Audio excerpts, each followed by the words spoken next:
वर्ष संपत आलंय, म्हणजे वर्ष जवळपास संपलंच. आता एक 2-3 दिवस की हे वर्ष संपलं.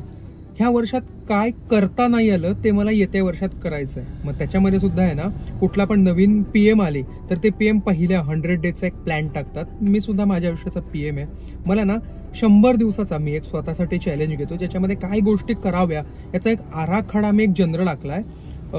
जे मी करू शकलो नाही या वर्षात ते मला पुढच्या वर्षात करायचं आहे. स्वतःत काही बदल घडवायचे आहेत, ते बदल मला घडवायचे आहेत. हे वर्ष माझ्यासाठी खूप महत्वाचं आहे. ह्या वर्षात खूप गोष्टी झाल्या, म्हणजे माझा पर्सनल आयुष्याचा भाग असलेला ट्रेडिंग ही गोष्ट मी पब्लिक आयुष्यामध्ये आणली. माझ्या यूट्यूब चॅनलवरती, इंस्टाग्राम चॅनलवरती मी ती गोष्ट मांडली. आणि वेल्थ जीके फॅमिली जी खूप छोटी होती, 20 लोकांची होती, ती 2000, 20,000, अगदी आता नाही म्हटलं तर ती 1 लाख क्रॉस झाली. 143K आता आपण आहोत. लवकरच म्हणजे आपण 150K होच. ह्या वेल्थ जीके फॅमिली आपल्याशी जुळली. भरपूर गोष्टी मी तुमच्याशी शेअर करायला लागलो. अशीच एक गोष्ट मी शेअर करतोय, ती आहे 100 डेज चॅलेंज. 100 डेज चॅलेंज म्हणजे काय?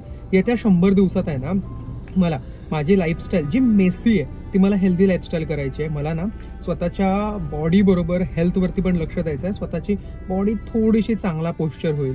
थोडंफार मी डायटिंग करेन, माझं वजन थोडंसं कमी करेन, याच्यावरती मी भर देतोय.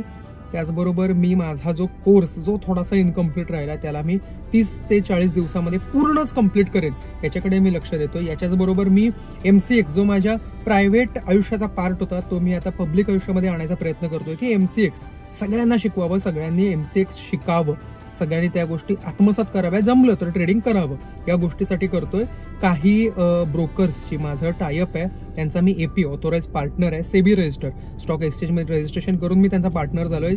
त्यांच्याशी डील करत करत त्यांच्याकडून काही गोष्टी घेत त्या तुमच्यापर्यंत मांडायचा मी प्रयत्न केलाच आहे. त्याच्यात एक प्रभावी प्रयत्न येत्या काळामध्ये करणं. आयुष्यात इन्व्हेस्टमेंटच्या ज्या 2-3 गोष्टी आहेत त्याच्यामध्ये सुद्धा लक्ष टाकणं, ज्या आता तुम्हाला सांगणं मला रास्त वाटत नाही, पण कालांतराने ह्या गोष्टी मी तुम्हाला सांगेन. येत्या 100 दिवसात मी माझ्या आयुष्यात काय बदल घडवतोय. तुम्हाला जर काही इंटरेस्ट असेल तर त्या गोष्टी तुम्ही तुमच्या पर्सनल आयुष्यामध्ये सुद्धा वापराल, थोडेफार बदल कराल. काही गोष्टी तुम्ही मला शिकवाल, काही गोष्टी मी तुम्हाला शिकवेन. रोज लाईव्हला रात्री आपण येतो. हे लाईव्ह काय फक्त शिकवायला नसतं, काही गोष्टी मी तुमच्याकडून शिकतो. एक्झाम्पल सांगतो, मला कोणीतरी सांगितलं होतं की सर तुम्ही 2-3 दिवस आहे ना बॉडी डिटॉक्स करायला ताकाचा म्हणजे बटर मिल्कचा एक प्रयोग करा. तो प्रयोग मी चालू सुद्धा केला. मी तुम्हाला दाखवतो. माझ्या गाडीत पाण्याच्या बॉटल बरोबर आहे ना ही बॉटल सुद्धा आली. आता मी ताक सुद्धा पितो. मी माझा एक डाएट स्किप करून मी ताकाचा डाएट घेतो. दोन्ही डाएट स्किप करणं मला तरी जमत नाही आता तरी. येत्या काळात जमलं तर ते मी करेन. चालू केलं. त्यामुळे भरपूर गोष्टी मी तुमच्याकडून शिकतो. असंच कमेंटमध्ये सांगा मी काय केलं पाहिजे. सर तुम्ही इथे याच्याऐवजी हे करायला पाहिजे होतं, आपण करू आणि स्वतःचं आयुष्य समृद्ध बनवू आणि सस्टेनेबिलिटी आपल्या आयुष्यात आणू. समृद्धता माणसाच्या आयुष्यात येते, कमी जास्त थोड्या प्रमाणात येते, ते सस्टेनेबल आपल्याकडे राहील यासाठी प्रयत्न करू. कुठे काही गोष्टीतले पैसे वाचवायला मिळतात का, ते वाचवलेले पैसे इन्व्हेस्ट करायला मिळतात का, ह्या सुद्धा गोष्टी बघू. कारण कमवण्याला नाही म्हटलं तरी मर्यादा आहेत, वाचवण्याला मर्यादा नाहीये. काही गोष्टी वाचू, काही गोष्टी स्किप करू. त्यामुळे हे 100 डेजमध्ये मी काय काय करावं, तुम्हाला काय वाटतं ते मला कमेंटमध्ये सांगाल. आणि 100 डेज प्लॅन मी स्टार्ट केलेला आहे, त्याचे व्हिडिओ सुद्धा टाकेन. मान्य आहे 100च्या 100 दिवसाचे व्हिडिओ येतील का माहित नाही, पण 90 दिवसाचे तरी येतील. काही व्हिडिओचे पार्ट 1 पार्ट 2 येतील. टोटल 150-200 व्हिडिओमध्ये हा 100 डेज चॅलेंजचा पार्ट असेल. लवकरात लवकर आपल्या इन्स्टाच्या फॅमिलीला 150K करा.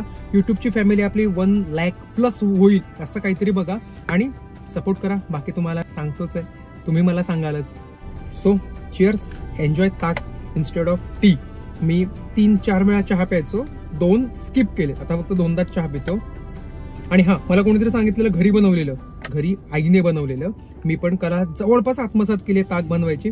मी पण विरजण घराकडचं नेलेलं लावून त्याचं ताक बनवेन. आणि हो, आमचं विरजण असताना हे एक वैशिष्ट्यपूर्ण आहे. हे काय वैशिष्ट्यपूर्ण आहे तुम्हाला काय वाटतं कमेंटमध्ये सांगाल. हे वैशिष्ट्यपूर्ण कसं विरजण आहे, तुम्ही पण ते विरजण लावता का मला सांगाल.